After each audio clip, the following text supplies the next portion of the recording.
আমার বান্ধবীর ভাইয়ের প্রতি আমার মনটা একটু একটু করে টান অনুভব করছিল। তার সঙ্গে সময় কাটাতে আমার ভালো লাগতে শুরু করেছিল। একদিন আমি গাড়িতে তার সঙ্গে যাচ্ছিলাম আর সে সুযোগ পেয়ে যা করেছিল সবকিছু আমি তোমাদের খুঁটিয়ে বলতে চাচ্ছি।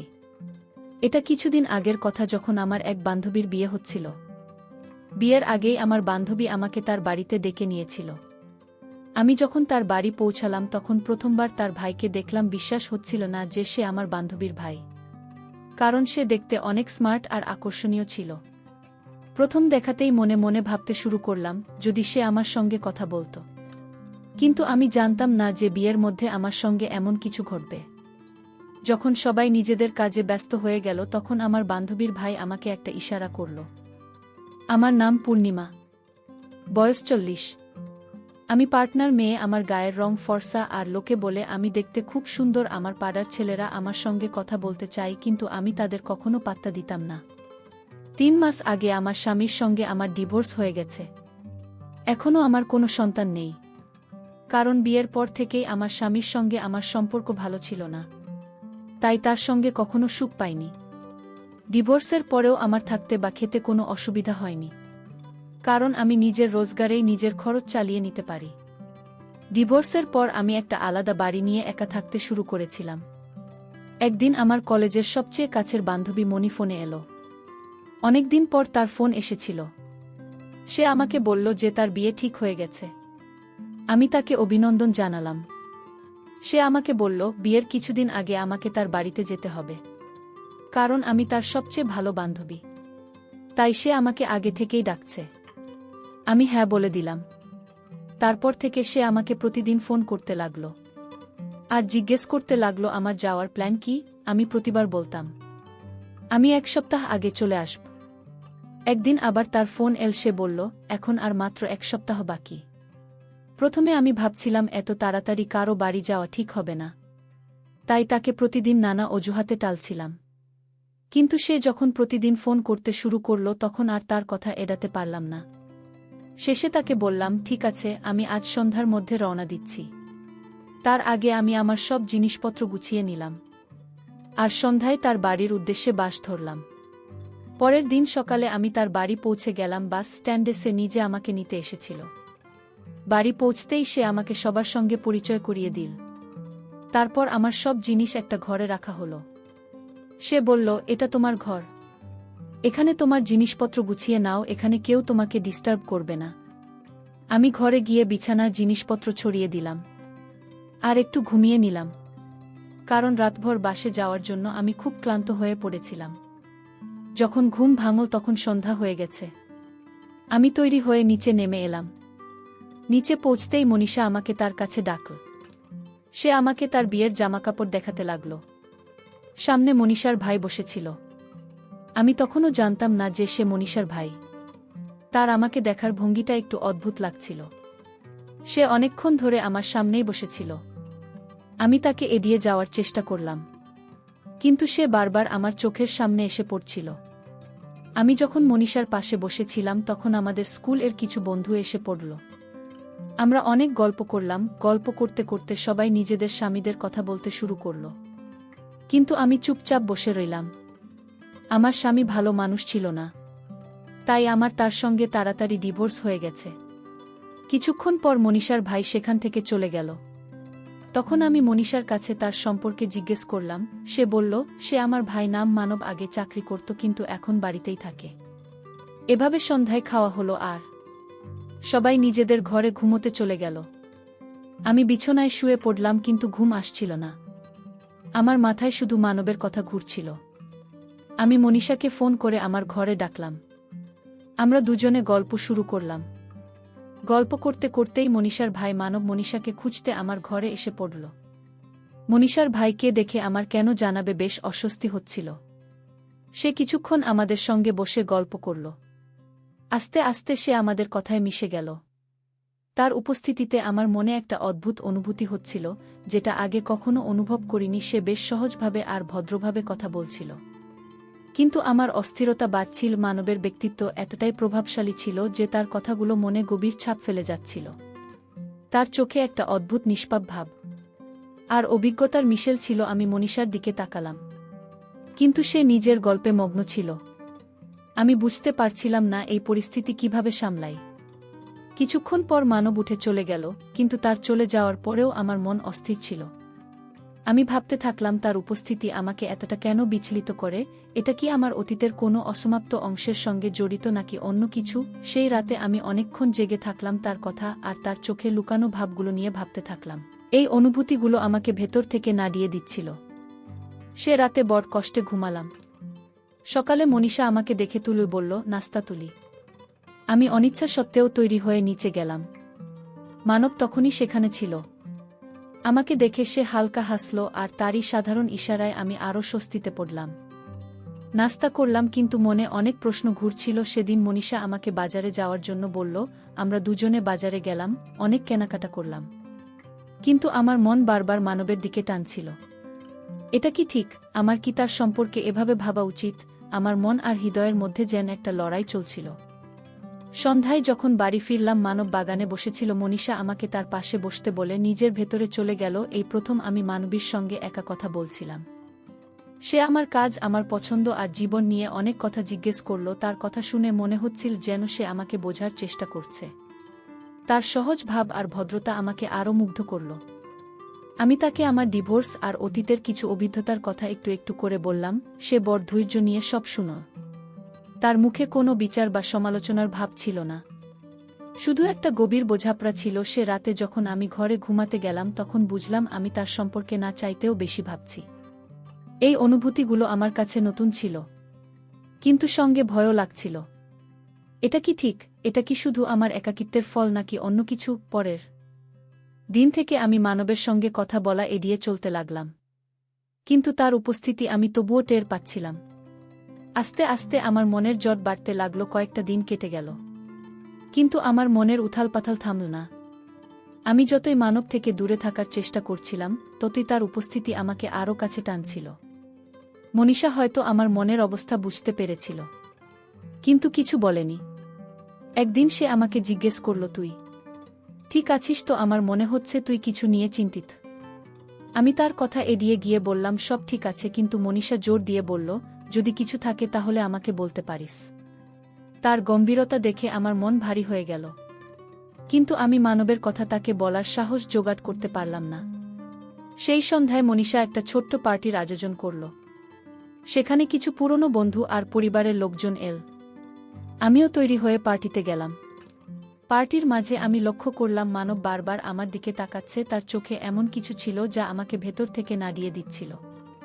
যখন সবাই ব্যস্ত হয়ে গেল, আমি একটু একা থাকতে বাগানে চলে গেলাম। সেখানে ঠান্ডা হাওয়া বইছিল।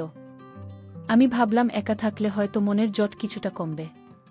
তখনই হঠাৎ মানব সেখানে চলে এল। সে বলল, তুমি কি একটু চিন্তিত মনে হচ্ছ? যদি চাও আমার সঙ্গে কথা বলতে পারো। তার কণ্ঠে সেই শান্ত করা গভীরতা ছিল। আমি প্রথমে চুপ থাকলাম, কিন্তু তারপর মনের ভার হালকা করার জন্য কথা বলতে শুরু করলাম। আমি তাকে আমার একাকিত্ব, আমার ডিভোর্স আর সেই শূন্যতার কথা বললাম যেটা আমাকে সব সময় ঘিরে থাকে। মানব বড় মন দিয়ে আমার কথা শুনো। তারপর বলল, জীবনে কিছু সম্পর্ক আমাদের ভাঙে, কিন্তু কিছু সম্পর্ক আমাদের আবার জোড়াও দিতে পারে। আমাদের শুধু সঠিক সময়, সঠিক মানুষের জন্য অপেক্ষা করতে হয়। তার কথাগুলো আমার হৃদয়ে ছুঁয়ে গেল। সেই মুহূর্তে আমার মনে হলো হয়তো আমি মানবের সঙ্গে একটা অদ্ভুত সংযোগ অনুভব করতে শুরু করেছি। তার কথায় একটা গভীর বোঝাপড়া ছিল যেটা আমাকে শান্তি দিচ্ছিল। সেই রাতে আমি অনেকক্ষণ জেগে রইলাম। মনের মধ্যে একটা অস্থিরতা ছিল, কিন্তু সেই অস্থিরতার মধ্যেও একটা অদ্ভুত শান্তি মিশেছিল। আমি বুঝতে পারছিলাম না এটা ঠিক না ভুল, তবে এটা জানতাম যে আমার হৃদয় এখন মানবের দিকে ঝুঁকছে। তার পরের দিনগুলোতে আমি ছোটখাটো প্রতিটা বিষয়ে মানবের কথা ভাবতে শুরু করলাম। নিজেকে প্রশ্ন করলাম, এটা কি শুধুই একটা আকর্ষণ নাকি আমি সত্যিই তার জন্য কিছু অনুভব করছি? আমার মনটা ঠিক কি চায় আর এটা কোথায় গিয়ে ঠেকবে, এটা বোঝার দরকার ছিল। মানবের প্রতি আমার অনুভূতি দিন দিন বাড়ছিল, আর এই ব্যাপারটা আমাকে ভেতর থেকে জট পাকিয়ে ফেলছিল। এই অনুভূতিগুলো কিভাবে সামলায় বুঝে উঠতে পারছিলাম না। এটা কি ঠিক? আমার কি তার সম্পর্কে এভাবে ভাবা উচিত? সে তো মনীষার ভাই, আর আমি এই সম্পর্ককে অন্যভাবে দেখার সাহস জোগাড় করতে পারছিলাম না। একদিন মনীষা আমাকে বলল, মানবতলার সম্পর্কে অনেক কথা বলে তুমি খুব বুদ্ধিমতী আর সংবেদনশীল। এটা শুনে আমি এক মুহূর্তের জন্য থমকে গেলাম। নিজেকে স্বাভাবিক দেখানোর চেষ্টা করে বললাম, এমন কিছু না। সেই ভাই বলেই হয়তো এসব বলে। কিন্তু মনীষার কথাগুলো আমার মনে আরও হিডিক ফেলে দিল। কয়েকদিন পর মনীষা হঠাৎ ঘোষণা করল যে তাকে কাজের জন্য কয়েকদিনের জন্য বাইরে যেতে হবে। সে বলল, তুমি এখানেই থাকো, মানব একা থাকবে, তোমারও একটু বদল হবে। আমি হতভম্ব হয়ে দিলাম। কিন্তু মনীষা হেসে বলল, চিন্তা করো না, আমার ভাই তোমার খুব ভালো খেয়াল রাখবে। মনীষা চলে যাওয়ার পর বাড়িতে শুধু আমি আর মানব রইলাম। প্রথমে আমি তার থেকে দূরে থাকার চেষ্টা করলাম, কিন্তু সেই সব সময় খুব সহজ আর ভদ্রভাবে থাকত। এক সন্ধ্যায় বৃষ্টি হচ্ছিল। আমি বারান্দায় বসেছিলাম। মানব সেখানে চলে এল। সে বলল, তোমার মুখে সবসময় যেন একটা লুকোনো কষ্ট থাকে, তোমার কি মনে হয় জীবন থেকে সুখগুলো শেষ হয়ে গেছে? তার এই কথা আমার লুকিয়ে থাকা অনুভূতিগুলোকে বাইরে টেনে আনো। আমি বললাম, কখনো কখনো মনে হয় আমার জীবনটা শুধুই একটা শূন্যতা, অনেক চেষ্টা করেছি, কিন্তু সেই শূন্যতা ভরাতে পারিনি। মানব আমার দিকে তাকিয়ে বলল, শূন্যতা সবসময় খারাপ জিনিস না, চলে যাওয়ার আর ভালো জিনিস আসার জায়গা তৈরি করে। হয়তো তোমার জীবনে কিছু ভালো আসতে চলেছে, শুধু নিজেকে সেই পরিবর্তনের জন্য তৈরি করো। তার কথাটা আমার ভেতরটা ছুঁয়ে গেল।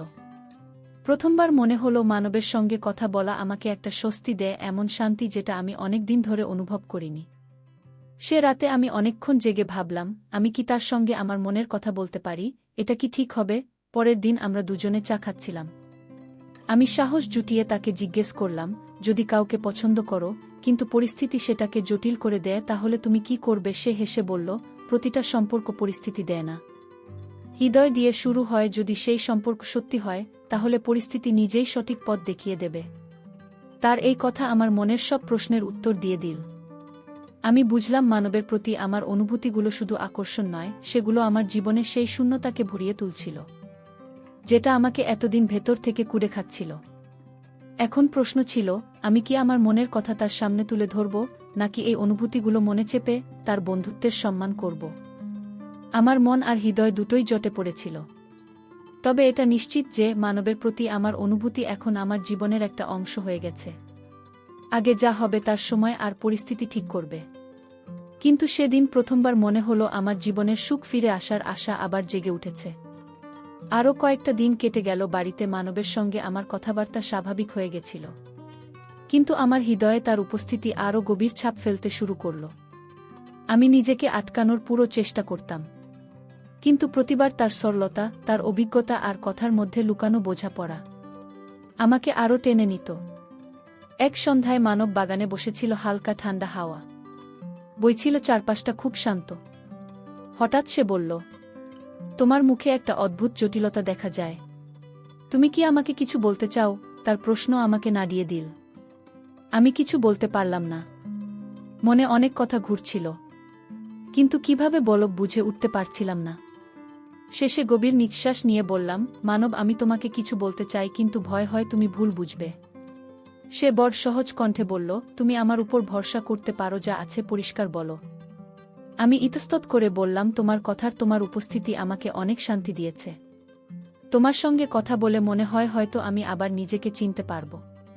কিন্তু আমি জানি না এটা ঠিক কিনা। তোমার সম্পর্কে যা অনুভব করি, সেটা কি শুধু আমার একাকিত্বের ফল, নাকি এর পেছনে আরও কিছু আছে? মানব কিছুক্ষণ চুপ থাকল, তার চোখে গভীর ভাবনা দেখা যাচ্ছিল। তারপর বলল, তোমার অনুভূতিতে কিছু ভুল নেই। জীবনে এমন হয় যখন কেউ আমাদের অনুভূতি বোঝে আর সত্যিকারের শান্তি দেয়, তখন আমরা তার প্রতি টান অনুভব করি। আমি ঘাবড়ে গিয়ে জিজ্ঞেস করলাম, কিন্তু তুমি কি ভাবো এটা ঠিক? সে গভীর নিঃশ্বাস নিয়ে বলল, আমাদের দুজনের পরিস্থিতি আলাদা। তুমি জীবনে অনেক কিছু সহ্য করেছ, আর তোমার আবার সুখী হওয়ার অধিকার আছে, কিন্তু আমার একে ঠিক করতে একটু সময় লাগবে। তুমি কি সেটা দিতে পারবো কিনা? কারণ এই সম্পর্ক শুধু অনুভূতি নয়, দায়িত্বেরও। তার কথায় আমি একদিকে স্বস্তি পেলাম, আবার একটু ভয়ও হলো। আমি বুঝতে পারছিলাম সে আমার অনুভূতি বোঝে, কিন্তু মনীষার নামটা আমাদের মাঝে একটা অদৃশ্য দেয়ালের মতো দাঁড়িয়েছিল। আমি চাইনি মনীষার সঙ্গে আমার সম্পর্ক নষ্ট হোক। পরের কয়েকদিন আমরা দুজনে স্বাভাবিক থাকার চেষ্টা করলাম, কিন্তু আমাদের মধ্যেই অব্যক্ত কথাটা দুজনকেই প্রভাবিত করছিল। আমি তার সঙ্গে কথা বলতে চাইতাম, কিন্তু প্রতিবার এই ভেবে থেমে যেতাম মনীষার কষ্ট হবে না তো। কিছুদিন পর মনীষা ফিরে এল। সে আগের মতোই খুশি আর উৎসাহী ছিল। কিন্তু একদিন সে আমাকে জিজ্ঞেস করল, তুমি আর মানব অনেক সময় একসঙ্গে কাটাচ্ছ, সব ঠিক আছে তো? আমার বুকটা ধড়াস করে উঠল। আমি তাড়াতাড়ি বললাম, হ্যাঁ, এসব ঠিক আছে। সে বরং বলে হয়তো তার কথা আমাকে বুঝতে সাহায্য করে। মনীষা কিছুক্ষণ আমার দিকে তাকিয়ে রইল। তারপর হেসে বলল, মানব এমনই, সে সবাইকে বোঝার চেষ্টা করে। তার কথায় আমি স্বস্তি পেলাম, কিন্তু মনে একটা ভয়ে বসে গেল, যদি আমার অনুভূতির কথা তার কাছে পৌঁছে যায় তাহলে কি হবে? মানবার আমি তখনও একে অপরের প্রতি আকৃষ্ট ছিলাম। কিন্তু আমরা একমত হলাম যে আমাদের সময় দিতে হবে। আমি তাকে বললাম, আমি জানি না সামনে কি হবে, কিন্তু এটা জানি তোমার উপস্থিতি আমার জীবনের একটা গুরুত্বপূর্ণ অংশ হয়ে গেছে। মানব হেসে বলল, যদি আমাদের অনুভূতি সত্যি হয় তাহলে সময় নিজেই পথ দেখাবে। আপাতত আমাদের এটাকে এখানেই রাখা উচিত। আর পরিস্থিতি খারাপ করা থেকে বাঁচতে হবে। এটা শুনে আমার একটু শান্তি হলো। তবে মনে আশা জেগে রইল যে হয়তো একদিন সব ঠিক হয়ে যাবে। আমি ঠিক করলাম, আমার অনুভূতিগুলো সামলে আমি জীবনকে এগিয়ে নিয়ে যাব। আর দেখুক সময় আমাদের কোথায় নিয়ে যায়। মানব আর আমি আমাদের অনুভূতি নিয়ন্ত্রণে রেখে একটু দূরত্ব বজায় রাখার সিদ্ধান্ত নিলাম। এটা সহজ ছিল না, কারণ তার সঙ্গে কাটানো মুহূর্তগুলো আমার জীবনের সবচেয়ে শান্তিময় সমাজের মধ্যে একটা। কিন্তু মনীষার উপস্থিতি আর আমাদের সম্পর্কের জটিলতার কথা ভেবে এটাই ঠিক মনে হচ্ছিল। কয়েকদিন পর মনীষা আবার আমাকে জিজ্ঞেস করল, তুমি খুব অন্যমনস্ক লাগছ, সব ঠিক আছে তো? তার কথায় আমি ভয় পেলাম, আবার স্বস্তিও পেলাম। আমি হেসে বললাম, হয়তো একটু ক্লান্তি। কিন্তু সে আবার বলল, তুমি মানবের সঙ্গে অনেক সময় কাটাচ্ছ, আমার মনে হয় সে তোমাকে বুঝতে শুরু করেছে। এটা শুনে আমি হতবাক হয়ে গেলাম। মনীষার মুখে কোনো রাগ বা সন্দেহ ছিল না, বরং একটা অদ্ভুত বোঝাপড়া ঝরে পড়ছিল। আমি বুঝলাম সে হয়তো কিছুটা আঁচ করছে, কিন্তু সরাসরি কিছু বলেনি। একদিন যখন মনীষা কাজের জন্য বাইরে গিয়েছিল তখন আমি আর মানব বাড়িতে একা ছিলাম। সে আমাকে বলল, মনীষা কয়েকদিন আগে আমাকে জিজ্ঞেস করেছিল, তুমি খুশি আছো কিনা। হয়তো সে কিছু আঁচ করছে, আমাদের এখন খুব সাবধানে পা ফেলতে হবে। আমি বললাম, আমার ভয় হয় মনীষা যদি আমাদের সম্পর্কের জন্য আঘাত পায়, যদি তার মনে হয় আমরা তার ভরসা ভেঙেছি, তাহলে সে আমাদের কখনো ক্ষমা করবে না। মানব গম্ভীরভাবে বলল, তুমি ঠিক বলছ, আমিও চাই না মনীষা কোনোভাবে কষ্ট পাক, কিন্তু আমাদের এটাও বুঝতে হবে যে আমাদের নিজেদের জীবনেরও একটা মূল্য আছে। আমাদের এটা নিয়ে খোলাখুলি কথা বলতে হবে। তবে সঠিক সময় কয়েক সপ্তাহ পর মনীষা আমাকে আর মানবকে একসঙ্গে বসে কথা বলতে দেখল। সেদিন তার চোখে প্রশ্ন ছিল। সে সরাসরি আমাকে জিজ্ঞেস করল, তুমি কি মানবের জন্য কিছু অনুভব করো? আমি পুরোপুরি হতবাক হয়ে গেলাম। আমার চোখ ভিজে এলো, কিন্তু কিছু বলতে পারলাম না। তখন মানব মনীষাকে শান্ত করে বলল, তোমার বন্ধু আমার কাছে খুব বিশেষ। আমাদের মধ্যে একটা সংযোগ আছে যেটা কথায় বোঝানো কঠিন। তবে আমি এটাও বুঝি যে এই পরিস্থিতি তোমার কাছে অদ্ভুত লাগতে পারে। মনীষা কিছুক্ষণ চুপ করে রইল। তারপর আমাকে বলল, তুমি আমার কাছ থেকে এটা লুকিয়েছ কেন? ভেবেছিলাম আমি বুঝব না। আমি তার দিকে তাকে বললাম, আমি তোমাকে হারাতে ভয় পেয়েছিলাম। তোমার বন্ধুত্ব আমার কাছে সবচেয়ে গুরুত্বপূর্ণ। আমি চাইনি তুমি ভুল বোঝো। মনীষা গভীর নিঃশ্বাস নিয়ে বলল, এটা একটু অদ্ভুত বটে, তবে যদি তুমি আর মানব একে অপরের সঙ্গে খুশি থাকো তাহলে আমার কোনো আপত্তি নেই। আমি শুধু চাই তুমি দুজনের সৎ থাকো। সেদিনের পর থেকে জিনিসপত্র আস্তে আস্তে বদলাতে শুরু করল। মনীষা আমাদের সম্পর্ক মেনে নিল, যদিও তাকে এটা বুঝতে একটু সময় লাগল। আমি আর মানব আমাদের সম্পর্ককে আরও স্পষ্টতা আর বোঝাপড়া দিয়ে এগিয়ে নেবার সিদ্ধান্ত নিলাম। এখন আমাদের সম্পর্ক শুধু অনুভূতির নয়, বরং পরিপক্কতা আর পারিবারিক সম্মানের প্রতীক হয়ে উঠেছিল। আমি নিজেকে শিখিয়েছিলাম যে ভালোবাসা যে কোনো রূপে আসতে পারে, আর যদি সেটা সত্যি হয় তাহলে তাকে গ্রহণ করতে দ্বিধা পড়া উচিত নয়। আগামী দিনগুলিতে আমাদের সম্পর্ক একটা নতুন দিকে মন নিল। আমরা দুজনেই নিজেদের দায়িত্ব পালন করতে করতে আমাদের সম্পর্ককে একটা সম্মানজনক জায়গা নিয়ে গেলাম। মনীষা ও আমাদের সঙ্গে ছিল, আর তার সাহায্য আমাদের জীবনকে আরও সুন্দর করে তুলল। মনীষার বোঝাপড়া আর সমর্থনের পর আমাদের সম্পর্ক আস্তে আস্তে একটা স্থিতিশীল আর সুখের দিকে এগোতে লাগল। শুরুতে মনীষার এই নতুন পরিবর্তনের সঙ্গে তাল মেলাতে একটু সময় লেগেছিল, কিন্তু সে প্রতিটা পদক্ষেপে আমার আর মানবের পাশে থেকেছে। মনীষার মেনে নেওয়ার পর সবচেয়ে বড় চ্যালেঞ্জ ছিল পরিবার আর সমাজকে এই সম্পর্কের কথা জানানো। আমি আর মানব ঠিক করলাম, আমরা এই সম্পর্ককে ধীরে ধীরে সবার সামনে আনব। প্রথমে আমি আমার পরিবারকে বললাম, আমার মা শুরুতে একটু অবাক হলেন। কিন্তু আমার খুশি আর মানবের প্রতি আমার গভীর সম্মান দেখে তিনি এটা মেনে নিলেন। তিনি আমাকে বললেন, তুমি জীবনে অনেক কষ্ট দেখেছ, যদি এই সম্পর্ক তোমাকে সুখ দেয় তাহলে আমাদের। তিনি মানব মনীষার বর বোন আর অন্য আত্মীয়দের সঙ্গে এটা নিয়ে কথা বলল। প্রথমে লোকের কাছে এই সম্পর্কটা অস্বাভাবিক লাগল, কিন্তু মানবের শান্ত আর ভরসাযোগ্য ব্যক্তিত্ব আর আমাদের পারস্পরিক সম্মান দেখে আস্তে আস্তে সবাই এটা বুঝতে আর মেনে নিতে শুরু করল। এখন আমাদের সম্পর্ক শুধু দুজনের মধ্যে সীমাবদ্ধ ছিল না, এর সঙ্গে পরিবার আর সমাজের দৃষ্টিভঙ্গিও জড়িয়ে গিয়েছিল। মানবের সঙ্গে জীবনকে নতুনভাবে বাঁচার অভিজ্ঞতা আমার কাছে অমূল্য ছিল। মানব আমার অনুভূতিগুলো গভীরভাবে বুঝত। সে আমার অতীতের কষ্টকে তার স্নেহ আর অভিজ্ঞতা দিয়ে ভরিয়ে তোলার চেষ্টা করত। আমিও তার একাকিত্বের সঙ্গী হয়ে উঠলাম। আমরা দুজনে একে অপরের অভাব আর ভাঙা অংশগুলো বুঝে পূরণ করার চেষ্টা করলাম। মনীষা এখন আমাদের সম্পর্কের একটা অবিচ্ছেদ্য অংশ হয়ে গিয়েছিল। সে প্রায়ই হেসে বলত, ভাই এখন আমার বন্ধু। তোমার সঙ্গে বেশি কথা বলে তার এই সহজতা আর মজা আমাদের সম্পর্ককে আরও মজবুত করে তুলত। কয়েক মাস পর আমরা আমাদের সম্পর্ককে আনুষ্ঠানিক রূপ দেওয়ার সিদ্ধান্ত নিলাম। একটা ছোট পারিবারিক আজ উনি যেখানে শুধু আমাদের কাছের মানুষজন ছিল, আমরা আমাদের বিয়ের ঘোষণা করলাম। এটা ছিল একটা সাধারণ কিন্তু আবেগপূর্ণ অনুষ্ঠান। মনীষা আমাকে জড়িয়ে ধরে বলল, এখন তুমি আমার বন্ধু ছাড়াও আমার পরিবার। আমি শুধু চাই তুমি দুজনের সৎ থাকো। সেদিনের পর থেকে জিনিসগুলো আস্তে আস্তে বদলাতে শুরু করল। মনীষা আমাদের সম্পর্ক মেনে নিয়েছিল, যদিও তাকে এটা বুঝতে একটু সময় লেগেছিল। আমি আর মানব আমাদের সম্পর্ককে আরও স্পষ্টতা আর বোঝাপড়া দিয়ে এগিয়ে নেওয়ার সিদ্ধান্ত নিলাম। এখন আমাদের সম্পর্ক শুধু অনুভূতি নয়, বরং পরিপক্কতা আর পারিবারিক সম্মানের প্রতীক হয়ে উঠেছে। আমি নিজেকে শিখিয়েছি যে ভালোবাসা যে কোনো রূপে আসতে পারে, আর যদি সেটা সত্যি হয় তাহলে তাকে গ্রহণ করতে কোনো দ্বিধা করা উচিত নয়। আগামী দিনগুলোতে আমাদের সম্পর্ক একটা নতুন দিকে এগোলো। আমরা দুজনেই নিজেদের দায়িত্ব পালন করতে করতে আমাদের সম্পর্ককে একটা সম্মানজনক জায়গায় নিয়ে গেলাম।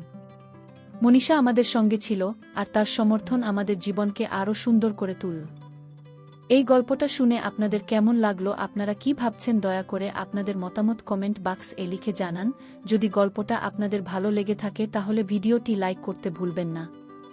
আমাদের চ্যানেল সাবস্ক্রাইব করুন আর বেলা আইকনটি ও করে রাখুন, যাতে আমাদের নতুন গল্পগুলোর আপডেট আপনারা পেয়ে যান।